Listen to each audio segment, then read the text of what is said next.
السلام علیکم ورحمت الله وبرکاتہ. زما محترم و عزتمندو، نن منګ یو داسې مبارکې میاشتې په باره کې خبره کوو چې په موږ باندې شروع شوه چې هر صاحب ایمان د هغې په محبت سره انتظار کوي او د دغه میاشتې خوشبو په فضا کې خوره شوه چې هغه میاشت رمضان المبارک ته. رمضان المبارک صرف یوه میاشت نه ده، بلکې دا یو عظیم درسګاه ده، بلکې دا یو روحاني تربیتګاه ده. په دې کې الله جل جلاله خپل رحمتونه په خپلو بندګانو راوروي. د ګناهونو د معافۍ موسم دی او د جهنم نه د خلاصېدلو یو پروانه میلاویږي مسلمان ته. دا یو داسې میاشت ده چې د جنت دروازې پکې کلاویږي او د دوزخ دروازې پکې بندېږي او ټول سرکشه شیاطین شیطانان پکې قید کیږي او تړلی کیږي. په دې مبارکه میاشته کې یو شیز ډیر خاص دی، هغه دی دعا. نبی کریم صلی الله علیه وسلم فرمایلی دی الله جل جلاله په نسبت باندې دعا نه ډیر لوی شیز عزت والا شیز نشته دی. او د رمضان مبارک د روجماتی افطار په وخت کې دعا نه رد کیږي. نن موږ خبره کوو د یو عظیم شان او جامع دعا ز تاسو سره شریک کم چې د رمضان مبارک په خپل معمولاتو کې موږ شامل کو او یقینا هغه به موږ له دنیا هم خیسته کی او په آخرت کې به هم موږ له فایده راکړي. دغه دعا زمونږ خوږ نبی کریم صلی الله علیه وسلم زبان مبارک نه وتلی دعا ده او زمونږ د ژوند دپاره مکمله فلسفه او پروګرام دی. نو بیا انتظار د څه خبرې دی؟ راځئ چې دغه روحاني سفر شروع کو او دغه دعا باندې ځان پوی کو، دغه الفاظ ازده کو. زما محترمو، په دغه دعا پویدلو او هغې ازده کولو او په خپل عمل کې د شاملولو دپاره ډیر اهم دي. دا یو ډیره د سند په لحاظ سره مضبوطه دعا ده. زمونږ پیغمبر صلی الله علیه وسلم د هغه سنت دی. دا دعا د صحابي رسول خادم رسول حضرت انس ابن مالک رضی الله تعالی عنه روایت ده. حضرت انس رضی الله تعالی عنه هغه خوش نصیب صحابي دی د پیغمبر علیه صلوات و سلام د بچپن نه تر ځوانۍ پورې خدمت کړی دی. پیغمبر علیه صلوات و سلام نه بشماره دعاګانې او احادیث تیرا نقل دي. دا دعا په احادیثو کې مشهور او مستند کتاب مسند احمد ابن حنبل کې را نقل کړی ده. امام احمد بن حنبل رحمه الله محدثینو امام دی او د دې مسند انتهایی معتبر دی. دا دعا نبی کریم صلی الله علیه وسلم عادت مبارکه و. اکثر به دا دعا کوله، خاص کر د منځونو نه وروستو سحر او ماښام. دین دا اندازه معلومیږي چې دا دعا به څومره اهم او بابرکته وي.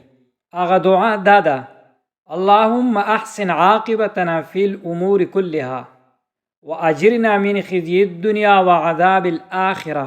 اے الله، زمون تمام کارونه د هغې آخري انجام ښه که، زمونږ د دنیا د رسوایی او د آخرت د عذاب نه موږ بچ که. دا دومره مختصر دعا ده مګر په معنی په اعتبار سره ډیره وسیع ده. دا دعا گویا کې د یو مومن پوره د زندګۍ پروګرام دی او د ژوند پروګرام دی. راځئ چې دا دعا لفظ او د جملې وضاحت واورو. د دې دعا اولنۍ حصه ده: اللهم احسن عاقبتنا فی الامور كلها. اے الله، زما تمام کارونو آخري انجام ښه کړي. زما محترمو، لږ شان غور وکئ. الله نه موږ څه وغوښتل؟ موږ وغوښتل چې زمونږ کارونو انجام ښه شي. دنیا کې اکثر موږ ګورو خلک د شروعاتو فکر کوي، د شروع کېدلو فکر کوي او ظاهري چمک دمک باندې فکر کوي. لیکن یو مومن هغه دی چې هغه خپل انجام ته وګوري. الله جل جلاله قرآن مجید کې فرمایي: فاصبر ان العاقبة للمتقین. وی صبر کوي، بېشکه انجام د متقیانو د پرهیزګارانو دپاره دی. د انجام کامیابي څه ده؟ په دنیا کې چې څومره خلک دي په شروع کې کامیاب په نظر باندې راځي. که دولتمند دی، شهرت لري، اقتدار لري، مګر د هغې انجام څه وي؟ فرعون د لا اله الا الله نه انکار وکړو. آخري انجام په دریاب کې ډوب شو، جهنم ته ورسید. قارون سره خزانې کونجیانې ورسره وي، مګر تکبر یې وکړو، انجام یې دا شو چې په ځمکه باندې ډوب شو.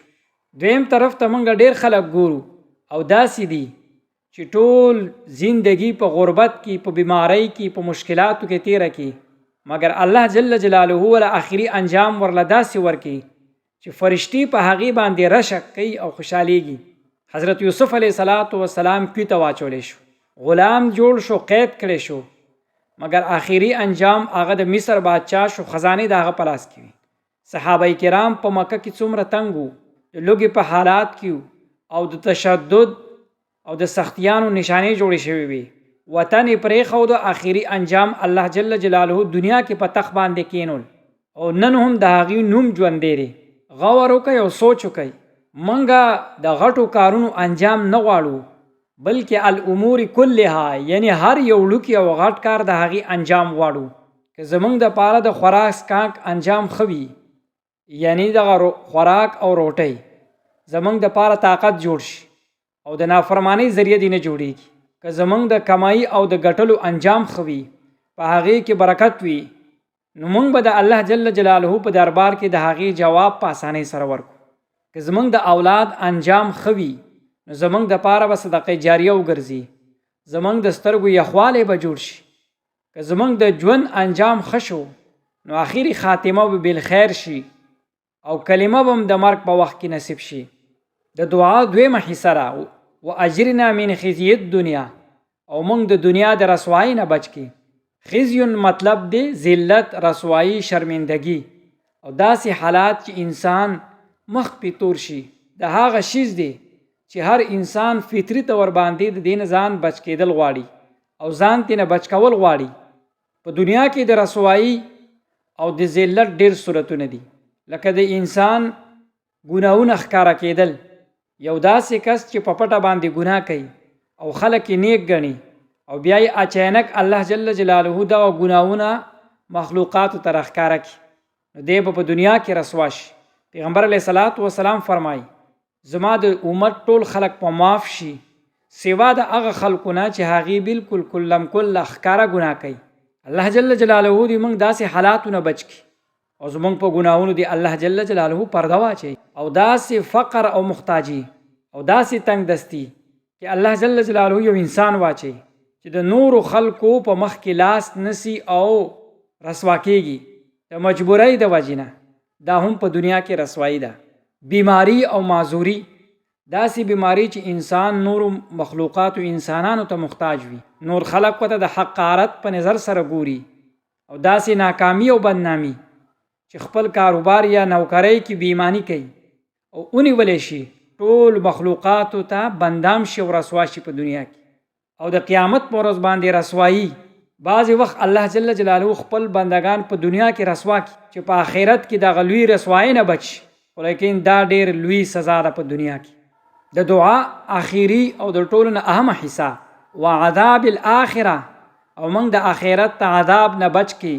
په دنیا کې رسوایی او مصیبتونه خو یو څو ورځې به وي، ختم بشي، لیکن په آخرت کې عذاب هغه ابدي او همیشه دی او لا متناهي دی، ختمیږي نه. الله جل جلاله په قرآن مجید کې د جهنم داسې خوفناک نقشه ذکر کړې ده چې انسان دغه واوري نو د باندې ویښته ودرېږي. الله جل جلاله د آخرت متعلق څه عذابونه ذکر کړي دي. د قبر عذاب دا ټول نه پیله منزل دی. نبی کریم صلی الله علیه وسلم فرمایي قبر یا د جنت ته باغچونه یو باغچه ده یا د جهنم د کډو نه یو کډه ده. الله جل جلاله نو دعا وکړو چې الله جل جلاله دې موږ په دغه ځای کې کامیاب کړي او په حشر کې پریشانی چې کله نور زموږ په سر راشي او په خپلو خولو کې ډوب شو، دا هم د رسوای ځای دی. د حساب د ورځې او حشر میدان او پل صراط په هغې باندې بیا تیرېدل او بیا د جهنم اور، دا هم رسوایی ده. زما محترمو عزتمندو چې د جهنم عذاب انسان واوري نه دی ورپېږي، لیکن مومن د الله جل جلاله د رحمت نه به مایوسه کېږي نه. موږ به دعا واړو چې الله موږ ستا د رحمت طلبګار یو او موږ اقرار کوو چې موږ په غلطۍ یو، موږ نه ګناهونه سرزد کېږي، ګناهونه کېږي، مګر الله موږ معاف کړي او د خپل د رحمت د سوري لاندې موږ له ځای راکړي او د جهنم د عذاب نه موږ بچ کړي. راځو خپل اصل خبرې ته. دعا د رمضان مبارک کې ډیر اهمه ده او خاص او ضروری ده، ځکه دا په خپلو معمولاتو کې شاملول ضروری دي. د رمضان مبارک 3 عشرو کې تقسیم شوی ده. پهله عشره رحمت دی، دویمه عشره مغفرت دی، درېمه عشره د جهنم نه د خلاصي ذریعه ده. راځئ چې وګورو زموږ دعا 3 حصې سره د نجات سره تعلق ساتي.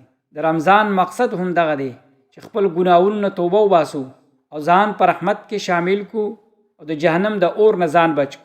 پیغمبر علیه الصلاۃ والسلام فرمایلی دي د 3 کسانو دعا نه رد کیږي، یو د روزهدار د روزه ماتي په وخت کې، یو د عادل بادشاه او بل د مظلوم دعا. دا ډیره اهمه موقع ده. سوچ وکړئ او فکر وکړئ. ټوله ورځ لږه تیرول او تنده تیرول او د الله رضا دپاره خپل خواهشات پرې ښودل او بیا په ماښام د روزه ماتي په وخت کې چې نږدې شي بیا د الله جل جلاله ته خپل لاسونه خورول او د الله نه خپل حاجات غوښتل. یا الله زما تمام کارونه د هغې انجام ښه که او برابر که او په خیر که، دنیا کې د رسوایۍ او د آخرت کې د عذاب نه موږ بچ که. دا دعا به بیا خامخا قبلیږي. رب کریم هغه رحیم ذات دی او بیا د سحري په وخت کې ډیر زیات برکت والا وخت دی. الله جل جلاله د شپې په آخري ټیم کې آسمانی دنیا ته تشریف راوړي کما یلیق بشانه او فرمایي څوک شته چې د ما نه خپل حاجات وغواړي زه ورله ورکم، څوک شته چې بخشش وغواړي زه به یې وبخم. دغه وخت تهجد او د سحر وخت دی چې پاڅو الله ته وجاړو او الله جل جلاله باندې خپل مسائل حل کړو. زما محترمو عزتمندو، دا دعا موږ خپل معمول جوړ کړو او په دغه 15 اوقاتو کې ضروري دا اولولو او خپل عادات جوړ کړو. هر مونځ نه بعد خپل مسنون دعاګانو سره شامل کړو. سحري په وخت کې خامخا کم نه کم ډیر نه یو ځل ضرور ویل پکار دی او د ماښام د روزه ماتي په وخت کې 1 منټ 2 منټه مخکې چې د دعا کول پکار دی. دا د الله جل جلاله د رحمت نزول وخت دی. د تراویح وروسته دغه ټیم کې کول پکار دی. په جمعات کې کینی دغه ټیم کول پکار دی. تهجد وخت کې کول پکار دی. دا دعا موږ صرف په زبان ونه وایو بلکې په زړه سره وایو. د دې په معنا ځان پوه کو محسوس چې موږ غواړو څه او د خپل سترګو نه اوښکې تېو کو او الله نه معافي وغواړو او د تعداد هیڅ قسمه څه پابندي نشته دی. که 3 ځلې وایي که 7 ځلې که 11 ځلې او چې څومره د زړه غواړي. راځئ چې دا دعا په ګډه سره وکړو. اللهم احسن عاقبتنا فی الامور كلها واجرنا من خزي الدنيا وعذاب الاخره. دا صرف الفاظ نه دي بلکې د مؤمن ناره ده، بلکې د مؤمن مشن دی، بلکې د مؤمن د زندګۍ مقصد دی. په دې رمضان کې موږ عهد وکړو چې دعا به په خپل ژوند حصه جوړو او په دې باندې به ځان پویو او په دې به عمل کوو. په دې سره به موږ خپل ژوند کې برکات راولو او خپل ژوند به ښایسته کوو. الله جل جلاله دی په موږ باندې د خپلو رحمتونو دروازې کلاو کړي. الله جل جلاله د روژې د نیولو، د تلاوت د قرآن کولو، د نوافلو د کولو، د صدقې د ورکولو توفیق راکړي. الله دې زموږ ټول حاجتونه او ذکر او اذکار دې په خپل دربار الهي کې قبول او منظور کړي. آمین.